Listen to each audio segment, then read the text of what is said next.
Well, because I've seen how well they've done over the years, and they continue to improve and continue to bring in other partners that we can integrate with. And to take it back real quick, you brought up how am I keeping up with freight tech? I give a lot of credit to Tai too, because we'll just get an email or a notification or TMS when we log in. Hey, we just partnered up with XYZ. And I'm like, oh, I've never heard of XYZ. And I'll go research it. Since it integrates with my TMS, I want to know about it. So they've done a phenomenal job of continually improving the TMS, which I'm sure all of them are doing, but more so than that is continually adding partners that will integrate with our TMS.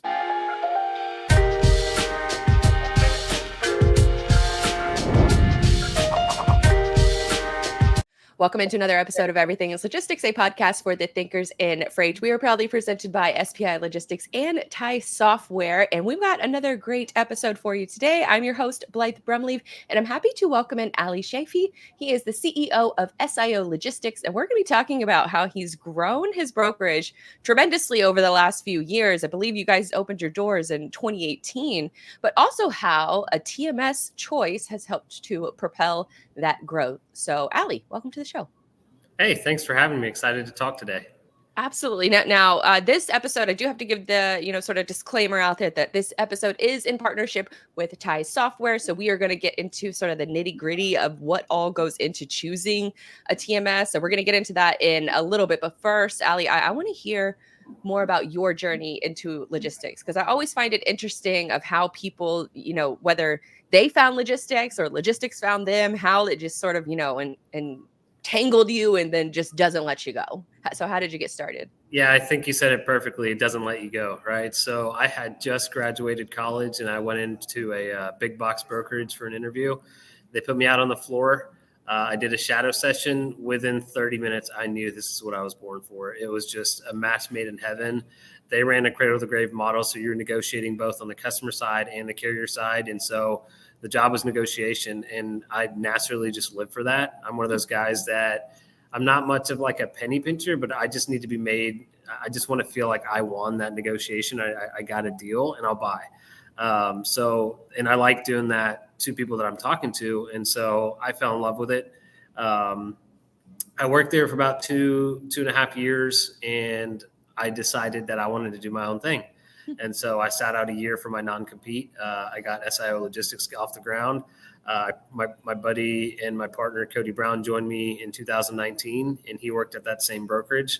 And it's been a pretty crazy ride ever since. That's awesome. So you're one of the few that like got sat down at a book and or sat down at a desk and given probably a bunch of cold leads and just told to pound the phones. Is that how you got started, like many other brokers? Well, like when I went in for my interview, they just showed you what the job is, right? And I was one of the few who was like, I want to do this. I'm going to whoop everybody on the floor here at this. This is what I do. They had great training for 6 months, and then kind of what you said, they throw you in the fire and sink or swim. And I swam, and I loved it. And what really drew me out of there was they were so big that I was competing internally for leads more than I was out doing my job. Other than that, there's nothing negative I can say about that company. They taught me everything. It's great training, great support. And they were my introduction to the crazy world of logistics. So I had a great experience. That's awesome. So what was, I guess, sort of the catalyst that you were like, I want to run my own company? What was sort of that light bulb moment? Man, I've always been an entrepreneur at heart. I had my first hustle when I was 14. I hustled throughout college. I was doing, wholesale flipping and random things on the side just to earn a little bit more party money for college. And I've always just kind of done my own thing. So even going into it, right, I knew eventually I was going to go out and do my own thing. So I was a sponge for those 2 years that I was there. I'm a bird's eye view type of guy. I'm thinking 2, 3, 4, 5 years down the road, always, even when I was working. So I always knew I wanted to do my own business or run my own business. And yeah, I learned as much as I could until I knew and I felt deep down inside that I was ready. And so that's when I decided to leave and start my own. So with how did you come up with the name SIO, and what does SIO stand for?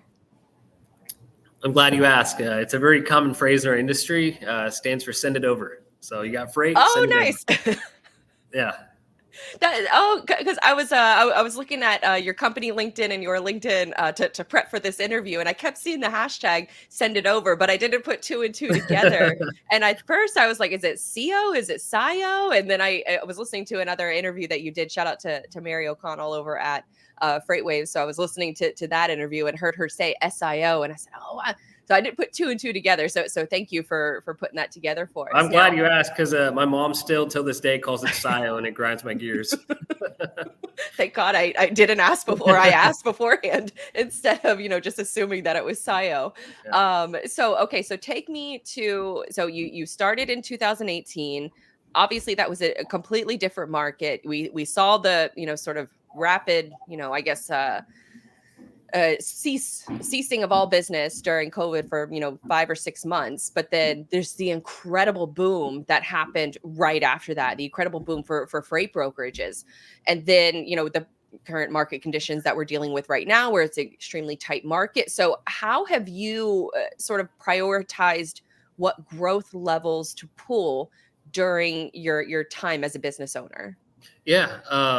So I started in 2017. It took me about a year and a half by myself, learning the ins and outs of, the whole credit issue of establishing credit before carriers work with you. And by the end of 2018, we had established credit. 2019, Cody came on board, and that's what I consider when we really got going, although we established in 2017. And from there, it was just Cody and I. So we were out just building books. I was in Dallas, he's in San Antonio. And much like this call, before the Zoom era, me and him were on Google Meet all day, just comparing and competing, building our own personal books of business. Eventually, we got to the point where we were able to hire using that organic growth. And we started hiring, one at a time, two at a time. And throughout COVID, we had a team of about 18, 19 folks, and we kind of go against the grain typically. We saw everybody mass hiring during the the COVID boom, and we took a step back and we decided to just work on our efficiency. And since we're bootstrapped, we just padded our savings. We wanted a lot of capital in our account to deploy it when everybody else is kind of pulling back, and that's what we're doing this year. So you're seeing a lot of people out there who are having layoffs or cutting commissions. We're trying to cut costs. We're doing the exact opposite. We're investing more. We're hiring more this year than we ever have in the past. We're growing. We just started a Dallas branch right now, so we're hiring for this branch. We've got a branch in San Antonio and Houston. We've got a few people in Austin. So we're going to be in all the major cities in Texas. And I think it's really helped us being bootstrapped and nimble, because we're able to adjust and go through the tight areas and come out stronger than before, and we don't have to answer to anybody. And then did you talk about the TMS yet or not yet? Or how did we pick it? Not yet, but I do want to get into that. But first, what kind of freight do you focus on, and why? So I would probably preface this with a lot of brokerages that I've seen, they start off in, one area of the country or one region of the country, and then maybe they expand to, I don't know, Chicago or the West Coast. Why the strong focus in Texas? So I'm a big believer in people and having that touch and feel with your coworkers. That's what gets me going. I'm competitive, so I want somebody next to me to compete with. So our focus on Texas is just for our personnel in our offices. We move freight around the country, right? And when I first started, I was very heavy on West Coast produce. I had done that in the past. I was heavy on that drayage. And working with freight forwarders. That's where we got started. But today, we've got over 500 customers, and we're moving all sorts of commodities, right? Oh, wow. So we're not necessarily focused on one thing just yet, although our core commodities are still produce, machinery parts, and chemicals. But at the same time, like I said, we're so spread out, and this is fresh because I just had a meeting with one of our mentors yesterday, and we went through our Q1 and Q2, and our spread is really, really healthy. As far as we're diversified in commodities, customers, and the whole shebang, as far as, not putting all our eggs in one basket. Oh, that's super interesting because you hear so much about, oh, the riches are in the niches, and especially for I think like brokers who are trying to Yeah. develop a personal brand or something like that, really being able to hone in on a specific niche. So you're known as, like, I don't know, the flatbed guy, or Right. the chemicals guy, or something like that. So you have maybe had a different approach to that, to diversification, which I think is a lot smarter and probably has protected your company, during this tight market conditions. Yeah, so we had come into this year expecting, at least setting our expectations kind of low. We told ourselves, if we do what we did last year, we're going to be happy, because we've got, like I mentioned earlier, the capital to deploy this year and prepare for the next years instead of focus on this year. But we're growing roughly 40% compared to last year this year. So I'm really proud of our team, what we've been able to do. But to your point, the riches and the niches, I think, is fairly true depending on where your brokerage is at. So our next target is we're inching closer to that $100 million mark. And I think to get there, it makes sense, right? Even our role model, our mentor that we were talking to, brought that up to us yesterday. We do need to get better about that and focus a little bit more on what our core customers or our top 80-90% customers are doing, and then go out there and focus on those and see how you can earn more and get more referrals and penetrate that industry. So there definitely is some truth. I think there's levels to this game. What got us here won't get us there type mentality. And so we're focused on that and trying to get to that, our next milestone, which is that $100 million mark. And you've hit other milestones too. I was reading through some of the Instagram posts on the SIO account, and I think you were like top 500 for company growth, as far in the entire country, top 500, and I think you're also top 100 in Dallas too for all companies. Yeah. We've had crazy growth. So last year we were 23rd fastest growing company in Dallas.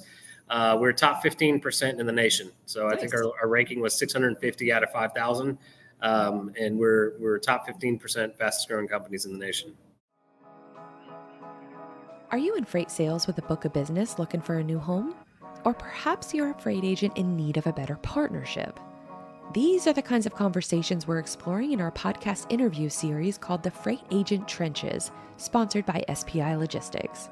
Now, I can tell you all day that SPI is one of the most successful logistics firms in North America, who helps their agents with back office operations such as admin, finance, IT, and sales, but I would much rather you hear it directly from SPI's freight agents themselves.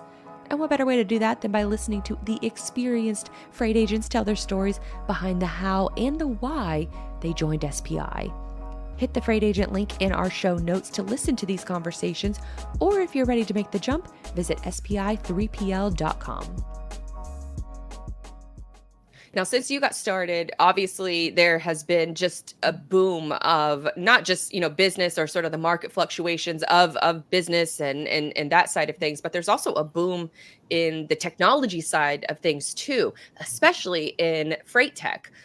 How do you sort of, I guess, keep track of all of the new toys that you could be investing in, and how do you know which ones are the right decision for you?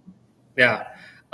Great question. And it's not easy. I do it every single day. So my philosophy has just been, if I see anything shiny, right? We were talking about the shiny object syndrome earlier. I just go and book a demo. I don't research or look like I do, just like an overview, but I just book demos and I get to know the person. I get to know the product, whether it's for me or not.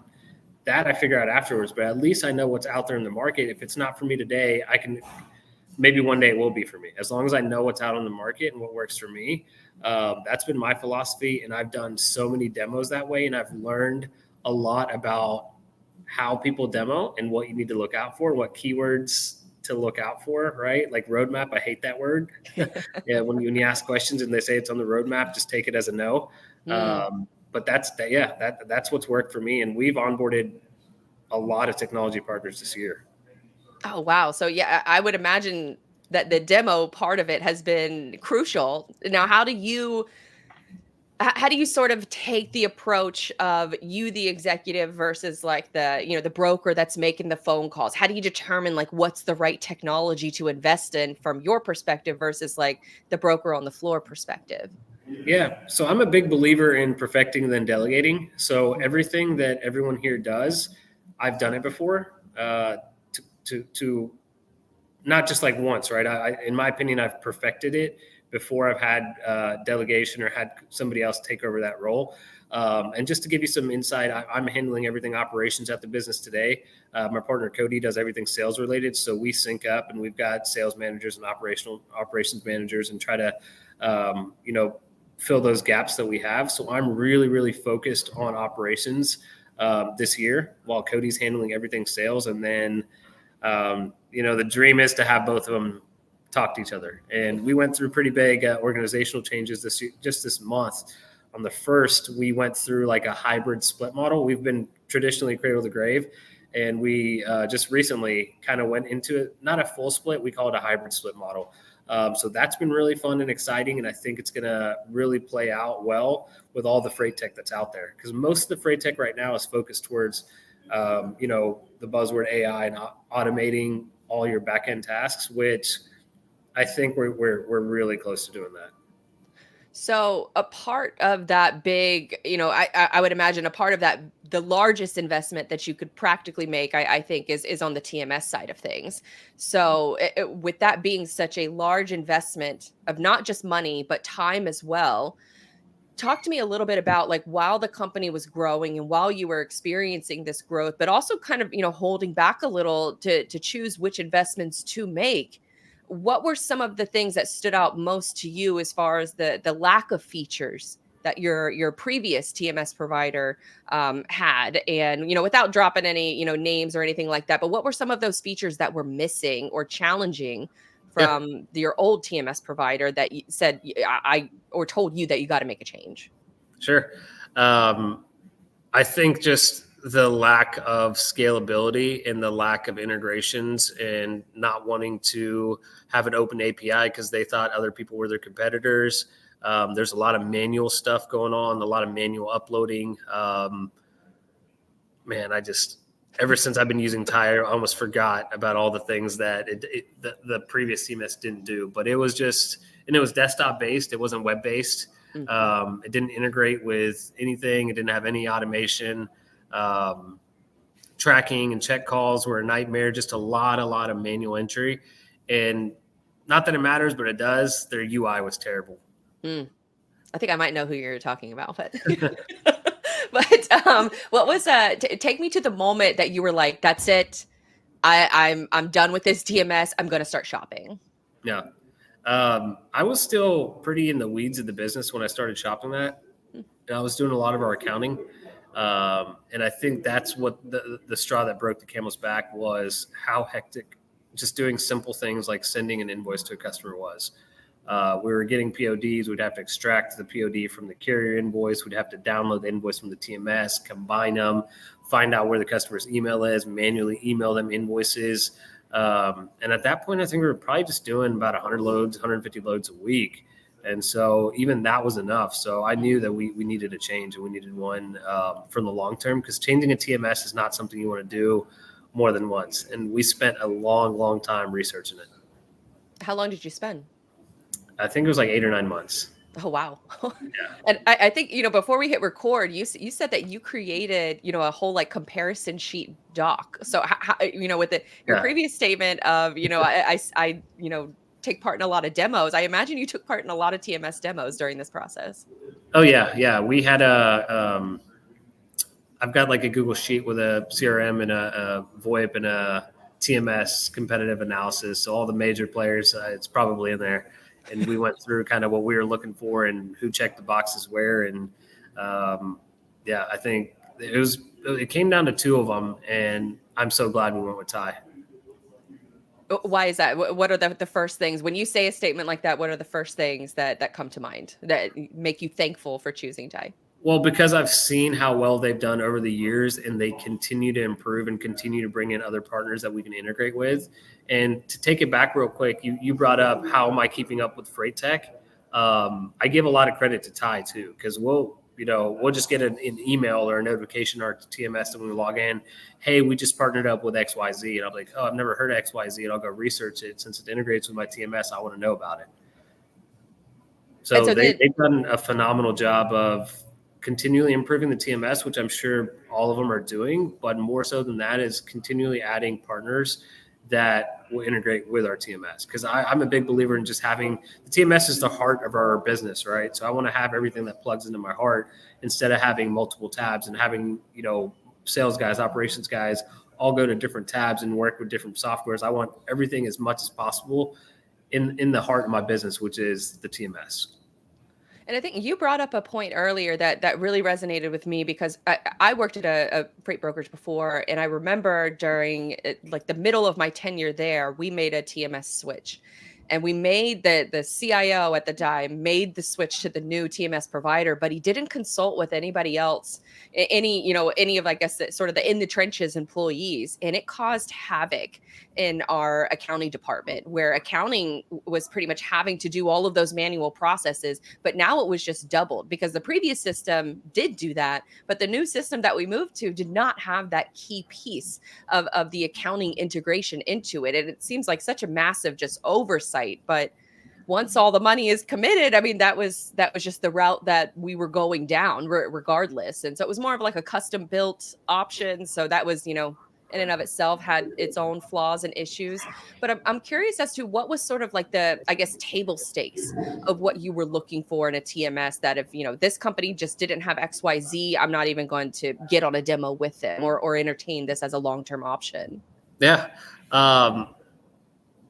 Integrations are really big for me. I wanted a web-based, mobile-friendly TMS because you're not always sitting in front of a desktop computer when you need to grab something real quick. I wanted the ability to have certain processes automated. It needed to integrate with some of my rate quoting tools. It needed to have real-time rates and historical data and like clean dashboards. At the time, we were using My Carrier packets to onboard, so it needed to integrate with them. And the UI, it's not important, but it is for me a little bit. I wanted it easy to learn, easy to train people on. That was, I think, like the handful of what my must-haves were. I had talked earlier about how you did a previous interview with Mary O'Connell. She's the host of Check Call over on FreightWaves, and you had made a comment that said, "I was the biggest Karen when it came to qualifying Tai."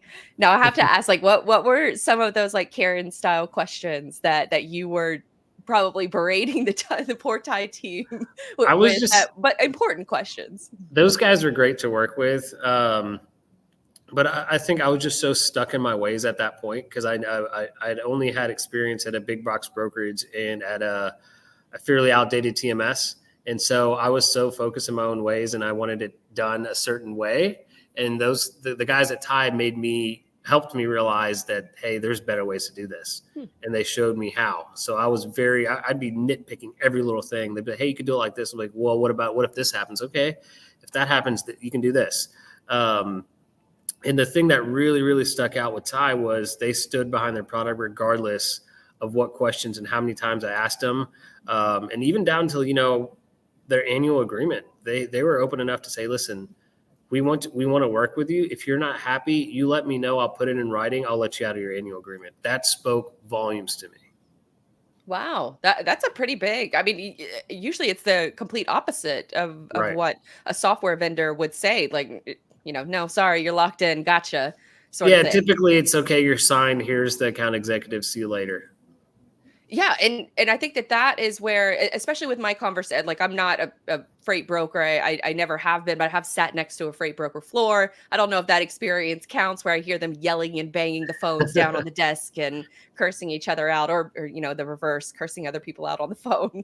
But I imagine that process of hand-holding and just almost but being a good business partner in a sense versus just trying to sell you something and move on to the next.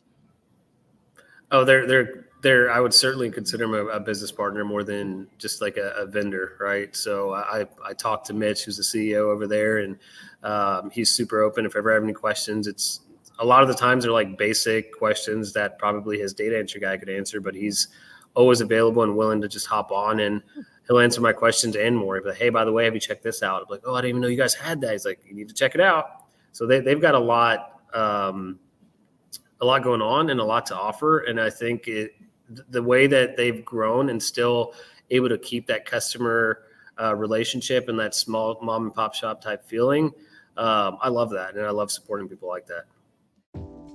Brokering success demands a battle-ready strategy. Tai TMS equips freight brokers with the ultimate battle station for conquering a tough market. With Tai, brokers gain access to a comprehensive platform where rate intelligence and quote history converge on a single screen. It's not just a page, it's a strategic command center designed to help brokers win. Tai equips your team with all of the data they need to negotiate with confidence and allows them to communicate directly with carriers and customers from a simple control base. Revolutionize the way your brokers perform by giving them a competitive advantage with Tai TMS. For more info, go to tai-software.com/battle stations, and we also have a link for you in the show notes to sign up for a demo. Now talk me through what the onboarding process looked like. So you sign the agreement, you're going to make the transition. How do you communicate firstly that to your team? Because the team has to obviously buy in to something as massive as a TMS transition. Yeah. Luckily, I've got a rock star team first and foremost. I'm switching stuff up a lot, and they are very easy to work with. But Tai made the onboarding pretty simple. It was straightforward. We were able to upload our data from our previous TMS into Tai really easily. Actually, I think they did it for us, and we were able to book as many training sessions as we wanted. I remember poor guy Juan over at Tai TMS had to deal with us and all the Karens that we brought, but they were really easy. It was simple. It's very straightforward. Even till this day, we've hired quite a bit. I think we were a team of probably 10 when we brought on Tai. So we're a team of almost 40 now. And just bringing people in, right? We can get somebody up and running, somebody brand new to the industry up and running on Tai within a matter of days. Oh, wow. That's pretty really easy. That's pretty quick. I mean, obviously a lot quicker than, your 6-month trial at the other gig that you had. So I imagine that that's a huge benefit to get somebody, on the ground and running as quick as possible. I did want to know, what, as far as like the onboarding process, there obviously are going to be some challenges involved. So what were some of those initial challenges, and then how did Tai sort of help the team move through them? I think honestly, I don't remember any crazy challenges that stick out besides maybe just reporting. Because I was, again, used to just getting certain reports one way, and Tai didn't have that report, but they showed me a really nifty tab where I can create my own reports with thousands and thousands of different fields. And so now I have more reporting capabilities that I know what to do with.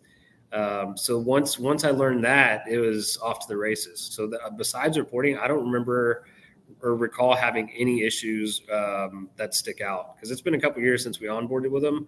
But it was smooth sailing. And so I would imagine that reporting feature, you mentioned the accounting feature or the accounting integration earlier. What are some other like favorite features of yours from an executive perspective? And then what are some of the favorite features from like the brokers that are, booking the freight? Yeah. So initially, I think just having the integrated onboarding was huge for us. In the past, we were like literally sending people my carrier packet invites, waiting to see it being completed, and then going into our TMS and manually adding them in. To where Tai made that seamless, right? If we were onboarding a carrier, as soon as they signed the packet, it'd push over to Tai and be in there and ready to onboard, right? I think that was a really big one.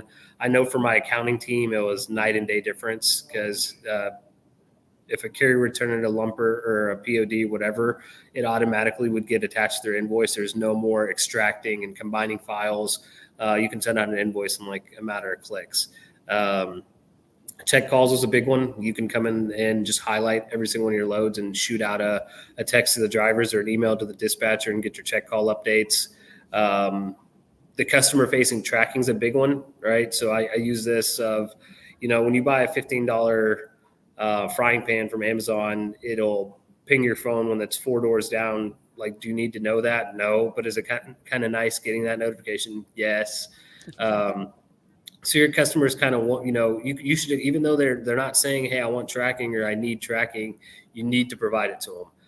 And Tai's customer-facing portal really makes that easy, to where they can track all their loads on the board. They can see kind of the breadcrumb trail on the map. And now recently we integrated our relay lumpers into Tai, which is really nice too. And so our guys, historically we were going on comm data or relay or road sync, whatever, pulling a lumper code, calling this guy, giving him the lumper code. Now it's all done for us. And not only is the lumper code sent automatically, the receipts and everything is uploaded automatically into my TMS. So no more taking after hours calls for lumpers. That's recently kind of the highlight of like a new integration we just brought in. And I think, if I understand correctly, they also Tai directly connects to your email. So a lot of the automations you're talking about, it's automatically added because of the integration with the email. Is that accurate? I'm probably butchering that explanation. No, you're fine.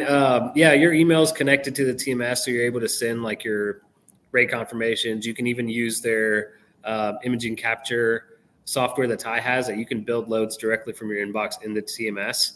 And they've got all sorts of functionality. We use a different automation software to build our loads. It's called Vuma.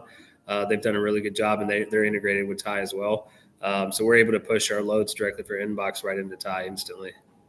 Wow. So with all of the talk, around, sort of automation, AI, those features that are pretty much in every tech stack nowadays, it tends to lend the theory that, oh, if you use these features more, use these tools more, then your people will have more time in the day to focus on more, sort of higher revenue opportunities instead of trying to, merge a PDF together and send it over to accounting. What would you say that your team is able to do more now versus before?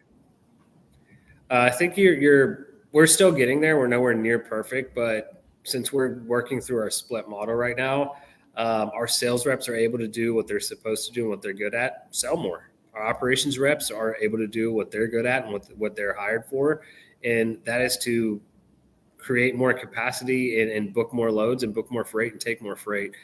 So at the end of the day, that's where the growth is going to come from. Everyone getting more efficient.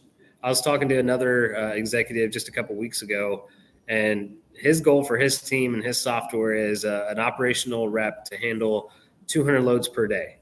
I thought that was rich, but Wow. he's on to something. I was thinking 50. That's what I was like, hey, I want my guys doing like 50 per day once we get a lot of this automation in there. But I think we're going through a huge shift. Technology is going to be changing a lot of things on the operational end, to where reps are going to be able to make a lot more money and be a lot more efficient because they're able to book way more freight.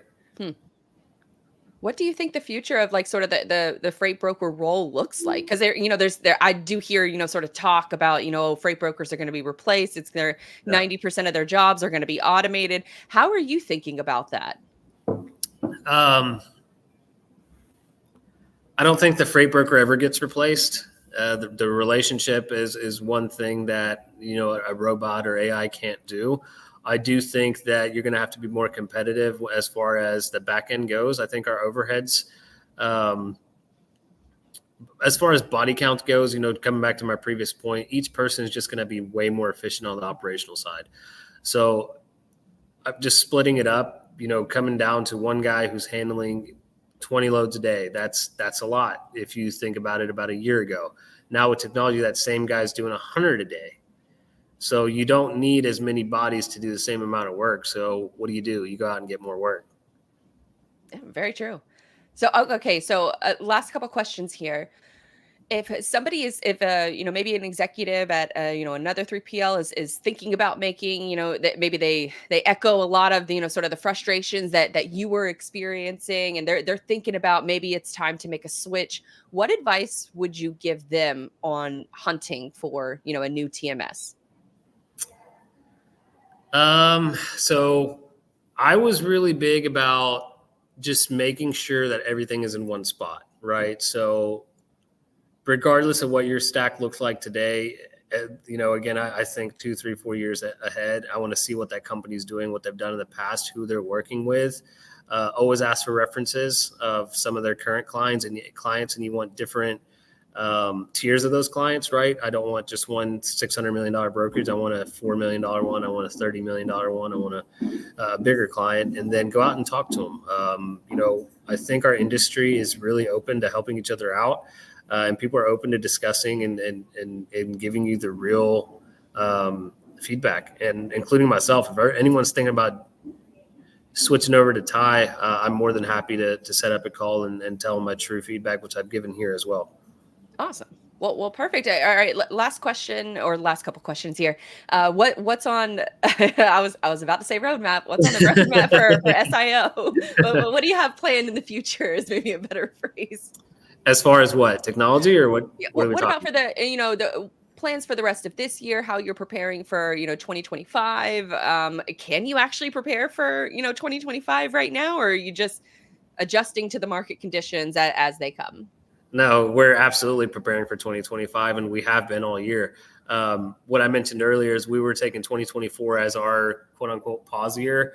And what that meant internally is, hey, we're okay doing what we did last year. Revenue wise, we're fine. We're just going to grow. We're going to reset our foundation, and we're going to do 100 million in 2025. Right. So that's what we're preparing for right now. And our inventories are people, right? This is a people-based business. So we're just increasing headcount. We're getting better at redoing our trainings, redoing our softwares, redoing our workflows, and just trying to get everything in one river down the lake. Right. So we're not perfect. We had 3 or 4 rivers. People are doing the same tasks differently and getting the same result. We want to find the most efficient river and just make sure everyone's going down that same path. Whew. Well, I lied about the last couple questions, because now I want to ask about like your process mapping tips. How do you get others to buy into a new process? Yeah, it's tough. It takes time. You have to be patient. I could see the vision, and I'd catch myself being an impatient person when I'm like, hey, this is the new process. Why aren't you doing it? But I see if you give people time and show them why we're doing it, it's night and day. So you got to be really clear and open with your team about why you're doing what you're doing. That's a good tip, because I'm currently experiencing that right now. I think my team hates me every time I'm like, we got a new process update. It's going to make everything greater. And they're like, oh, great, thanks. I think just being clear cut about how it works, and you can't draw it out, right? Like, we bring in a new software and nobody has time to learn it for 2 hours a day for the next week. Okay.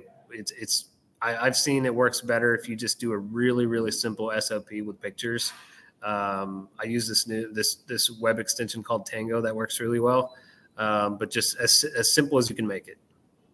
That's a really good tip. And I think that's the perfect place to sort of leave everybody at, is that process mapping is not for the weak, but it can lead to tremendous growth, especially if you have a great software provider like Tai has, been for you guys over at SIO.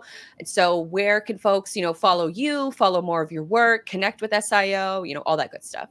Hey, SIO stands for Send It Over. So that's our tagline. That's our social media handles. Instagram, Send It Over, LinkedIn.com/Send It Over. You guys can follow me on LinkedIn, connect with me on LinkedIn. More than happy to talk to anybody. I'm an open book. You can ask me anything. There's nothing too personal. Happy to be a resource to anybody in the industry. That's awesome. Great feedback, great insight. And Ali, thank you so much. We look forward to watching the company grow. My pleasure. Thank you so much.